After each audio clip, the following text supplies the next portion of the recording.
investment meeting for March 2014. Let's quickly go around the room, introduce ourselves for the record. Good morning, everyone. Rosemary DeVillis, representing Police Commissioner Bratton. Barry Dennis, SIS. Dan Torelli, PBA. Joe Alejandro, PBA. Chris McGrath, PBA. Steve Rabilia, LBA, and I have the proxy for the SBA. Chris Monahan, CEA. Michael Palladino, DEA. Bob North, Actuary. Yvonne Nelson, Controller's Office. John Bright, Controller. Martin Gans, Controller's Office. Seema Hingorani, Controller's Office. Susanna Biggers, Controller's Office. Dad McTee, Controller's Office. Janice Emery for Mayor de Blasio. Justin Holt, representing Department of Finance. Bob Sanskisted, Pension Fund. Kevin Holleran, Pension Fund. Brian Cook, Controller's Office. Christopher Bach, Controller's Office. John Dawson, Controller's Office. Caroline Love, Controller's Office. Alex Donier, Controller's Office. Rafiki Castro, Controller's Office. James Delvadio, Controller's Office. Charles Barkley, Controller's Office. Dan Haas, Controller's Office.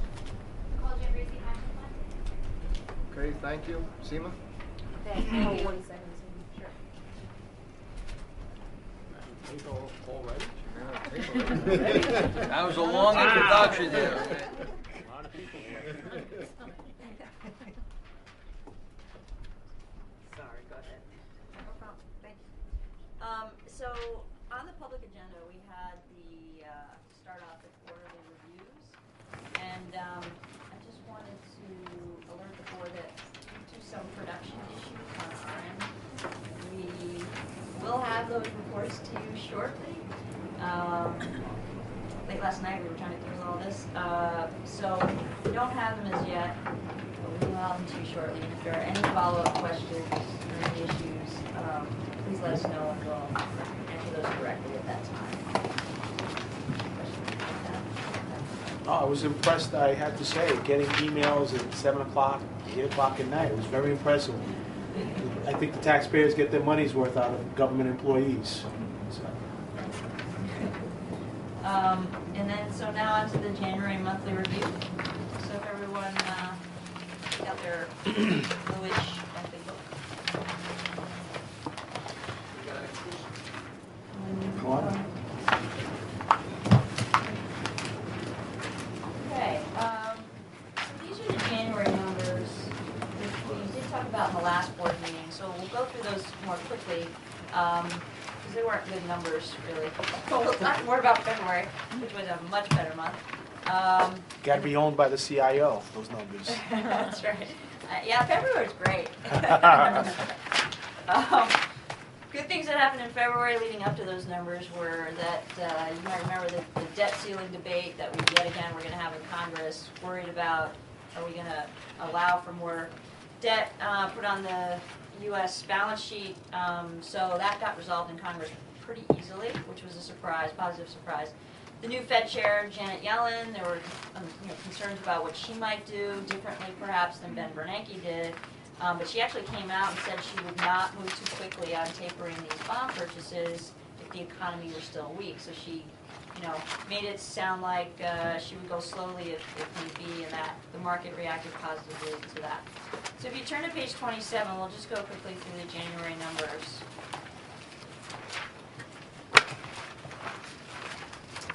And then we'll talk about February. So here, the Russell 3000 for the month of January down 3%. IFA down 4%. Emerging markets down 6.5%. 4+5 up 1.7%. High yield up 74 basis points. Tips up close to 2%. And convertibles up again close to 2%. So you had all that uncertainty in January that somehow nicely got resolved in February. So now, let me tell you the numbers in February. The Russell 3000 up 4.74%. IFA up 5.61%. Emerging markets up 3.26%. 4+5 up 72 basis points.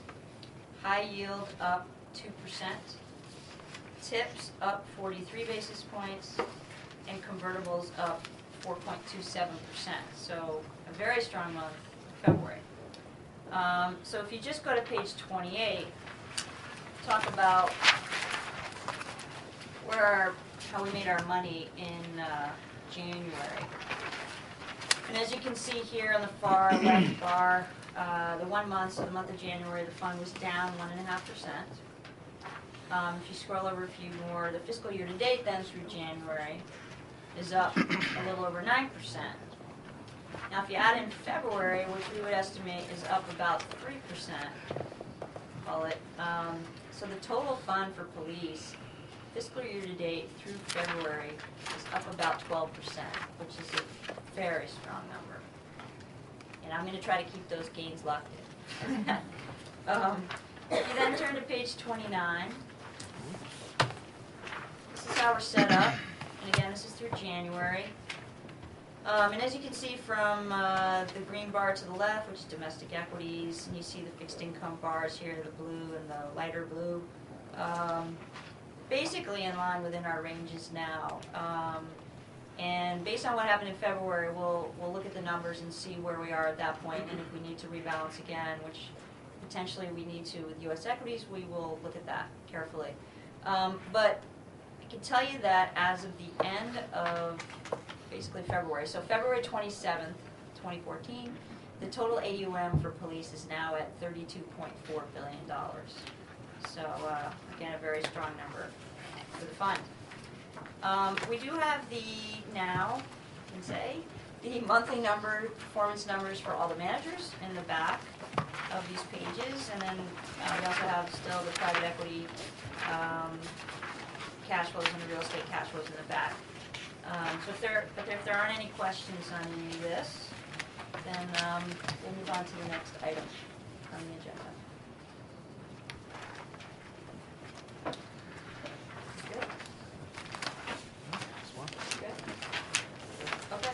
Oh, one second, I just, at the back of the report? Sure. Well, this is all going to come out of this report, all these items in the agenda, the real estate? Yes. Okay. Well, yeah, that's also part of. I just want to highlight on page 55, I just want to make sure that, many things are written about pension funds and, people can cherry pick periods and get their, whatever their agenda is. But I just want to highlight that this fund has performed well over the long term. So I'll just go to the last one, inception to date number. This fund has performed on average 8.74% return since inception, almost a 27-year period. So, when items are written up in editorials by individuals who don't have a clue about investments, it's an average. It's, so I want to make sure that people understand they're actually getting a pretty strong return over the long haul out of the pension funds before they attack a defined benefit plan, which pretty much is one of the best retirement systems around, a defined benefit. Defined contribution puts the risk and onus on an individual who has no clue, probably like some of those editorial writers who don't have an idea about how to run a pension fund. So I just want to make sure we're highlighting those numbers. Okay. Thank you. Thank you. So we do have Rafik and James from private equity, and we have Yvonne here from real estate. If there are any questions on those two pieces in the quarterly, they're here to answer them. Otherwise, just move forward on to the next item. Okay. So I'm going to turn it over to John Bright, our head of risk. And you should have in front of you already his handout. 4 pages. Thin one. Yes. It's also in the book on page 50. Yeah, but this is more colorful.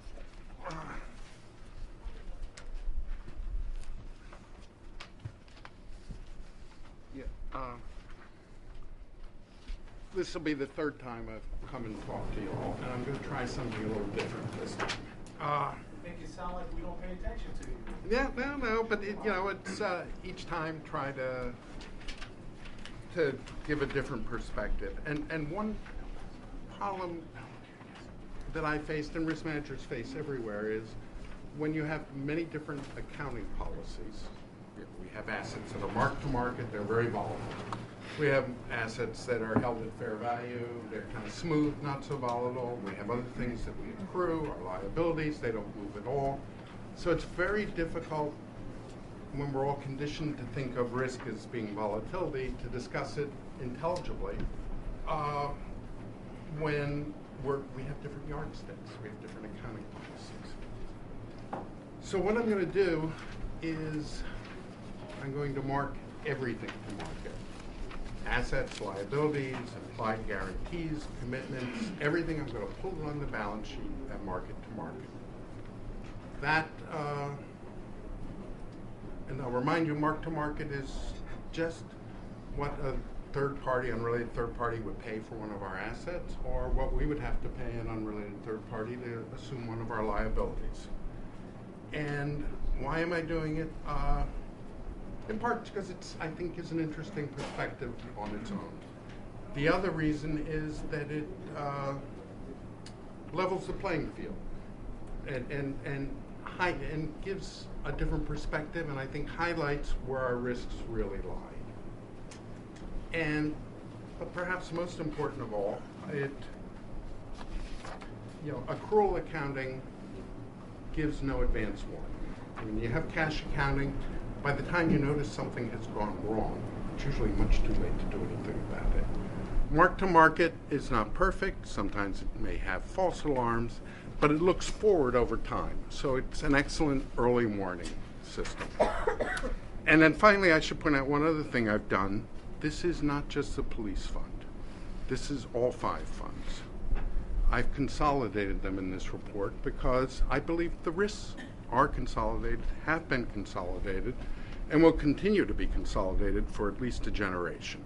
So the only way really to understand the risk to your funds is to look at all of the funds together, and I hope that'll become clear as we go along. So the first step of a balance sheet is the income statement. And this is everybody all together. Now, we've just sat through a monthly report and annual reports about our earnings were good or bad. In a very real sense, that doesn't matter. The earnings are guaranteed by the city through the actuarial formula. It's schlepped out over time. It takes years before the city increases or decreases payments. But in essence, if we earn 12%, we have created an asset of 5%, which will flow to the city to reduce its annual contributions. If we earn 2% in a year, we've created a liability that eventually flows through to the city and increase contributions. So the 7%, although the guarantee happens over time, I'm going to bring it all forward to the instant at which we create the liability or the asset. So we earn 7% on $150 billion across all the systems, or $11 billion a year. That won't necessarily happen in this calendar year, but that's what happens over time. We also have $9.5 billion of annual required payments coming from the city to the funds.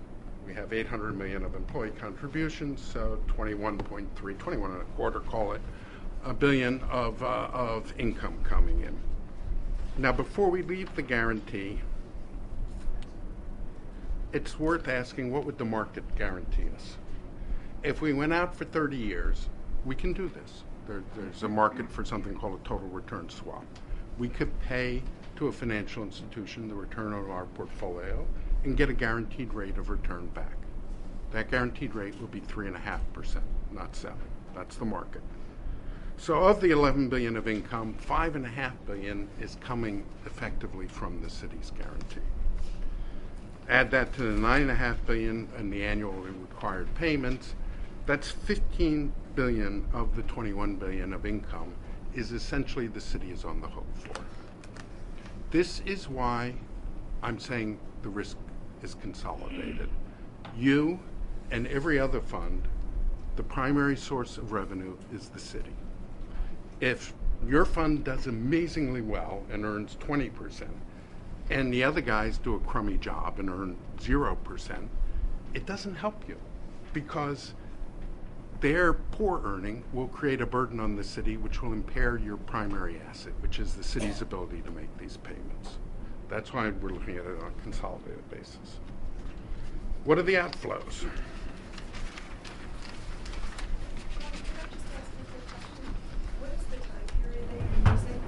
I'm sorry. This is a year. This is now.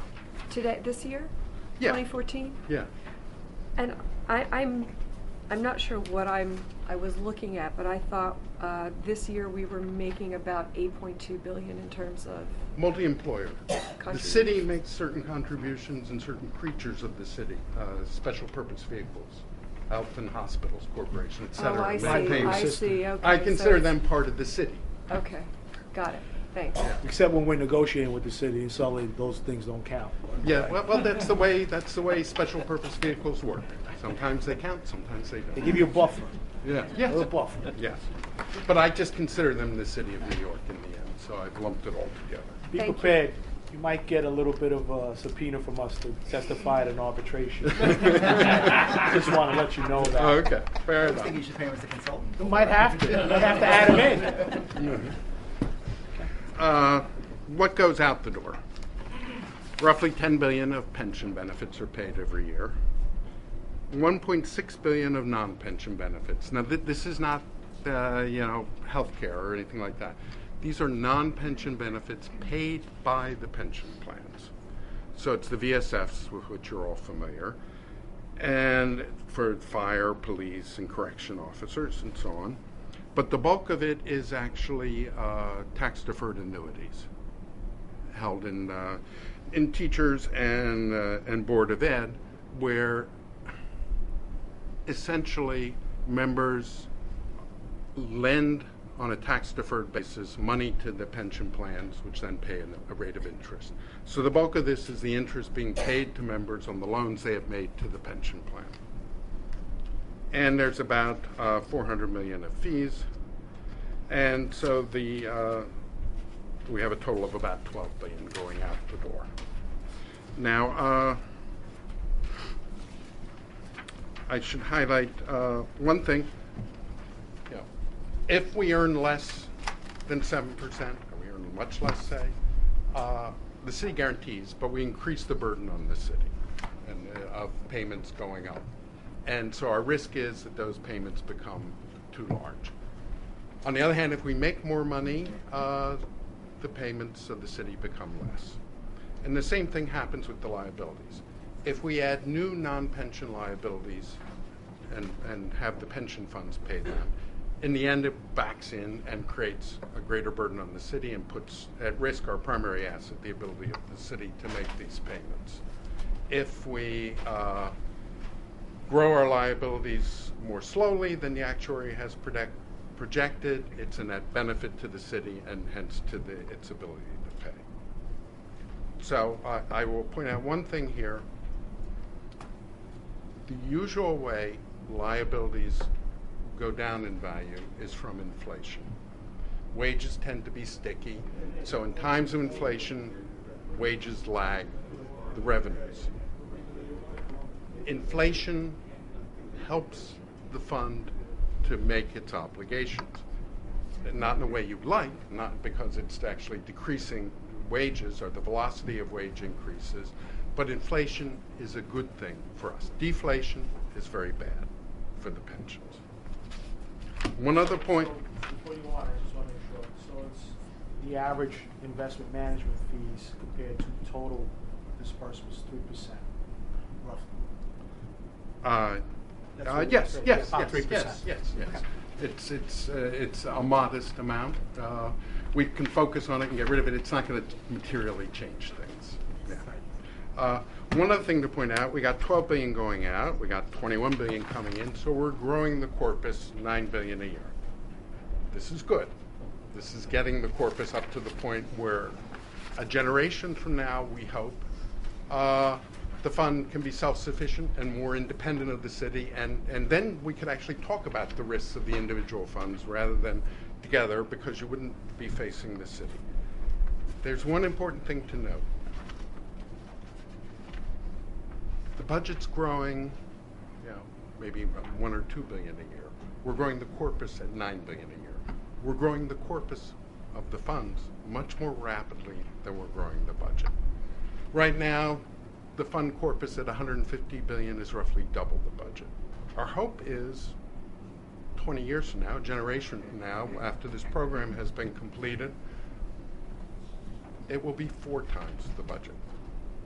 So the good news is we have much more money on which we will be earning income to pay the pensions. The downside of this is every 1% we fall behind our 7% bogey is right now 2% of the budget, because we're twice as big as the budget. When we're 4 times as big, it's 4% of the budget. So as we grow the size of this, the implicit guarantee the city has given becomes much more valuable. So really, for the fund to become independent of the city, we have to earn 7% so Bob can salt away all the money and grow the corpus. And we need interest rates to be much, much higher, because that makes the guarantee worth less. So I want you to keep that in mind when I turn to the asset allocation. We need 2 things. We not only need to make 7%, but we need to get interest rates back up to a normal level.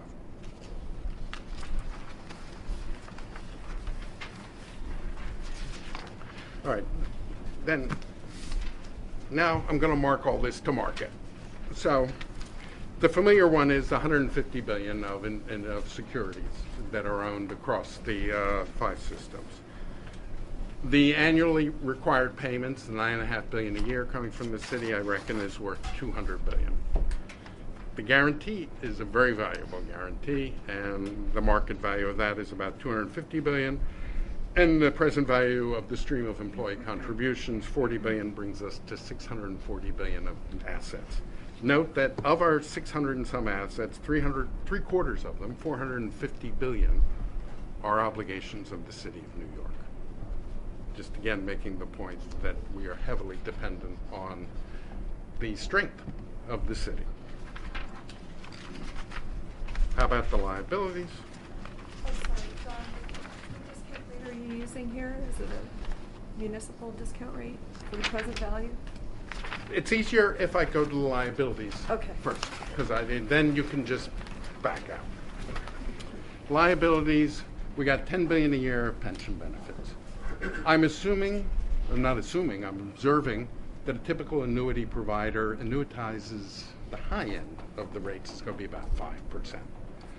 And Bob projects actuarially that the liabilities grow 3% every year. That's a net discount of 2%. And so $10 billion a year net in perpetuity discounted at 2% is $500 billion.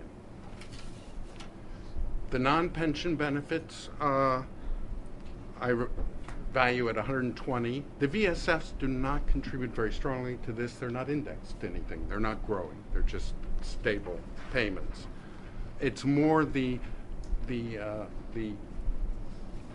funds in which the members lend to their fund. They lend at 7 and 8.25%, so it grows much more rapidly than anything else. So these liabilities are growing relative to the pension liabilities, and then the present value in the investment management stream. So this is, if we end up with $600 billion of liabilities on a mark-to-market basis, and we got $150 billion of assets sitting around, well, that's $450 billion is just to balance the balance sheet that's coming from the city of New York. So, what can we glean from this? First of all, let's turn to our asset allocation. As I said, to reach the promised land of a much bigger corpus and a much less valuable guarantee from the city, so the funds are truly independent, we need to both earn 7% and we need interest rates to go up dramatically. That is not compatible with our current asset allocation. We have almost 1/3 of our money in low coupon fixed income assets, which will get slaughtered if rates go up dramatically. It's something we should think about. Do we at least want to, if that is our goal, do we want to try to approach it consistently? We also own TIPS. Inflation is good for the funds. We have very weak COLAs. It weakens wage increases against assets. Why do we own TIPS? Another thing we should look at. 2 of the funds I've already mentioned are leveraged, teachers and Board of Ed. Should we be considering leveraging the rest of the funds to the same extent in order to boost yield? And finally, mark-to-market is not always correct. It's a tool. But it's not something that should be ignored either. It's telling us that we have a large hill to climb here. And we hope that we earn our 7%, interest rates go up, and we get to a good place. It's not inconceivable that we will not earn 7%. It's not inconceivable that we are in an environment of very low interest rates, sort of a Japan-like environment for some time to come. It would be good if we had a plan B. And we're thinking as boards now, what do we do if it becomes apparent that the mark-to-market is correct? If the accruals start to reflect the fact that we have a much bigger problem, a much more difficult task to earn enough to actually pay the pensions. And I would encourage all of you, I've given dozens and dozens of presentations to boards, and I've served on boards, and now I'm going to channel Bob North and tell you, I have never seen boards, and not just you, but all of the pension boards, spend so much time looking at details. And I admire the diligence of it, but I worry there are so many big picture things to be looked at now. What is our plan B? Should we completely revise the asset allocation? I worry that so much energy is devoted to details that you all will not have enough time to do that. I would encourage you to do what most boards of my experience have done, delegate that sort of thing to the professionals and focus on the really big issues of, do we need to completely revamp our asset allocation? Should we leverage? And what's plan B?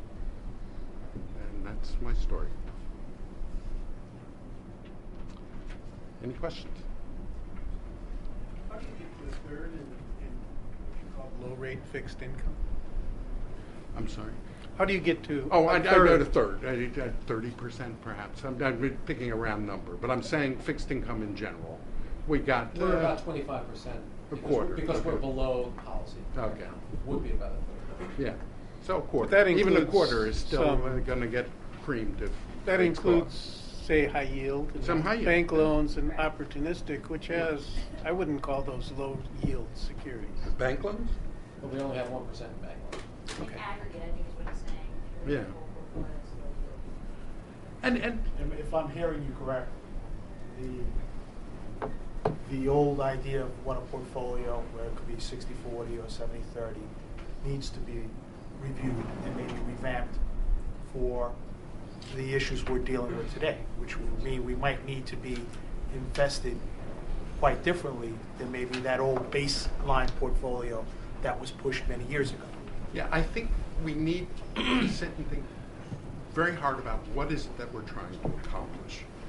And from what I see us doing, we're trying to replenish the funds, get it up to a point where it can be independent of the city, but we also need much higher rates for that to be true. Otherwise, the guarantee is still worth a lot.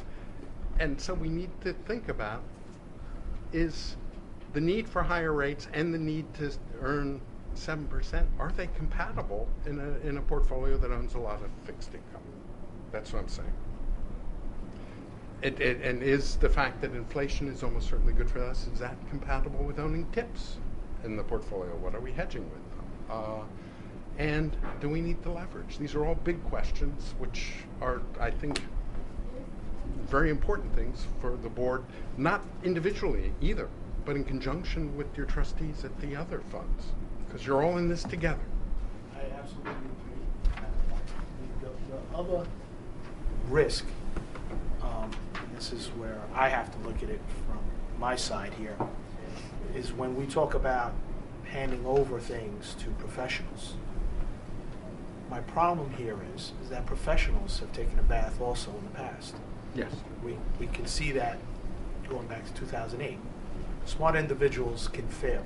In fact, there are books, famous books, with headlines, and, covers on that. The smartest The guys in the genius room. failed, yes. Right, they failed. Yeah. And I think collectively, people can come to a good idea, of course, having all the information available. And of course, being able to concentrate on those issues necessitates maybe changing in staff, kind of changing our priorities with regards to looking at investment policy and what we want to get to.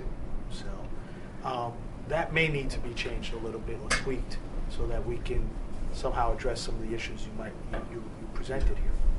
No, and I'm not I don't recommending- necessarily agree with, let's just give it to professionals. I'm all in not on that. recommending I'm not. delegating the important stuff, the asset allocation.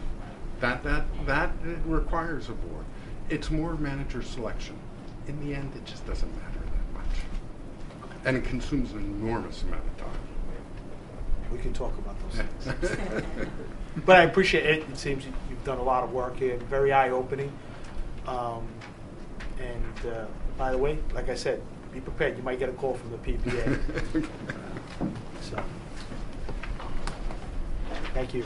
And by the way, I have to acknowledge that it was taking a lot for Bob not to just jump in and throw out his Bobisms. Well, I stole some of his stuff here. I just want to thank John for his presentation, and I do agree that we should be looking at all of our alternatives and be thinking creatively so that we can ensure that the pension funds are sustainable for our participants in the future. So I look forward to hearing more and seeing more in the future. John, thank you. Okay. All right. Thanks, John. So that, before we complete the public session, I just want to add something that's not on the agenda, but I do want to bring up an item here. Someone on your side of the table is possibly not going to be here. In fact, not going to be here next month. It's going to be in a different capacity in government service. I do want to say, I've worked with this man for a long period of time. He is an absolute symbol of honesty and integrity. I've dealt with him for a long time, and I know that. People come and they go on that side of the table, but you're able to do business with someone when you trust them. And I trust Thaddeus McTeague implicitly. And he has shown me to be a person of honesty, of caring for the public, and also caring for all city workers. And again, you don't just grow that overnight. It's from good times and bad times and seeing how someone is during those times. And Thad has been a good friend, a mentor sometimes. Sometimes we disagree vehemently. We toss chairs and argue, but all in the idea of doing what's right for the fund. And I just want to bring that up and say thank you, Thad, for the great work you've done over the years.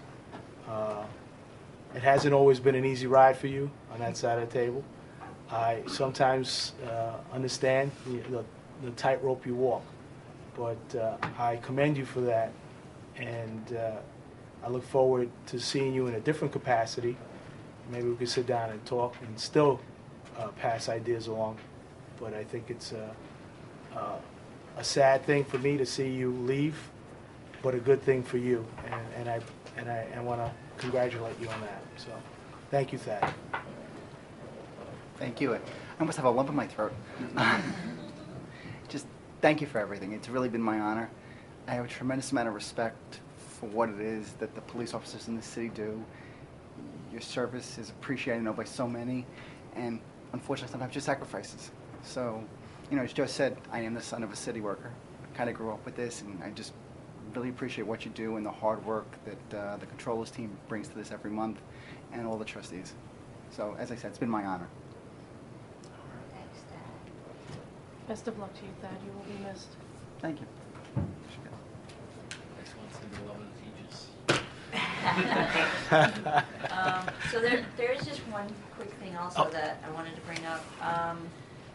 There was a request by one of the trustees at the last meeting, Janice, about rebalancing and topics related to that. And Joe then had asked if Barry would send along, we would send along, circulate the reports that Janice had been referring to around rebalancing. So I just wanted to alert all the trustees, we did send that out. I did get Hopefully those. everyone received it. Mhm. Okay, great. Yes, and Yes, and I know, Joe, you had asked to see what we had as well. And actually, one of the very good pieces that Barry sent around was one of the ones that I was thinking of.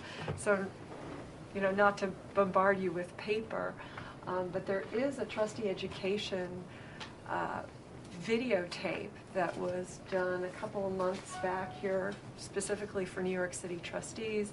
And I don't think any of you were able to attend, but what we will do is we will send you a link to the video and point out the section that talks about rebalancing. So to supplement what Barry has provided, we'll send that along to you as well. Okay. okay, thank you. Okay. Thank you. So that concludes the public session. Motion For us. to go into executive session. Second? Okay, just give it